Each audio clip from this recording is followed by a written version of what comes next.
సాయిబాబా అందుకునే పూజల్లో కూడా వేదమంత్ర ఉచ్చారణ ఉండదు.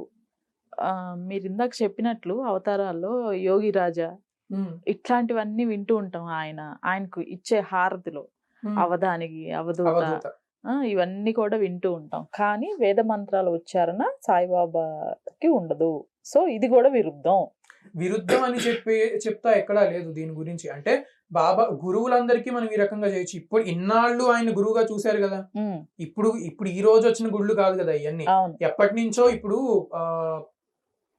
ప్రతి వీధికి ఒక్కొక్క మందిరం అనేటువంటిది ఏర్పడింది.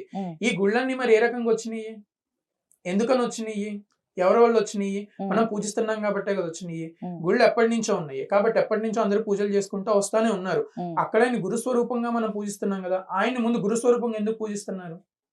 ఆయన చెప్పినటువంటి తత్వాలని ఇప్పుడు మనం మాట్లాడుకుందాం. కొంచెం మాట్లాడుకుంటే ఒక్క నిమిషం.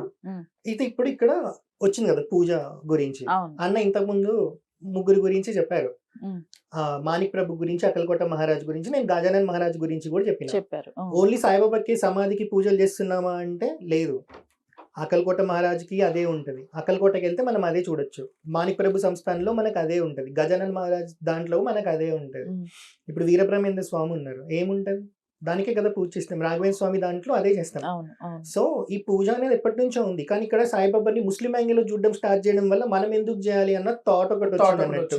11 years 2014 నుంచి వచ్చిన ఈ థాట్ 2014 కన్నా ముందు ఎందుకు లేదు? 100 years, అప్పటికి 96 years సాయిబాబా దేహం వదిలేసి. అప్పటి వరకు ఎందుకు లేదు? ఎందుకు ఎవరు క్వశ్చన్ చేయలేదు? క్వశ్చన్ చేసిన ఆయన ఏమన్నా పరిష్కారం చెప్పారా? లేదు. క్వశ్చన్ చేసిన ఆయన విత్ ఇన్ 1 year లో కోర్టులోనే సారీ చెప్పారు. ఎందుకు? ప్రూఫ్లు లేవు ఆయన దగ్గర. ముస్లిం అని స్టేట్మెంట్ ఇవ్వడం అయిపోయింది. కానీ విత్ ఇన్ 1 year ఇండోర్ కోర్టులో మ్యూచువల్ గా సారీ చెప్పి మ్యూచువల్ గా కేసు క్లోజ్ చేసుకున్నారు గుజరాత్ పీఠాధిపతి స్వరూపానంద సరస్వతి స్వామి. ఇది స్టార్ట్ చేసింది ఆయననే. కానీ వెనకాల నేను నడిపించింది వేరే అతను. ఎవరండి? గోవిందానంద సరస్వతి అని ఇక్కడనే ఉండే సౌత్ నుంచి. దాని తర్వాత అక్కడికి పోయిండు. ఆయన మైండ్ ఖరాబ్ చేశారు. లేకపోతే ఇప్పుడైనా వెంటనే పీఠాధిపతి అయ్యాక ఫస్ట్ సాయిబాబా టాపిక్ తీసారు అనుకుందాం.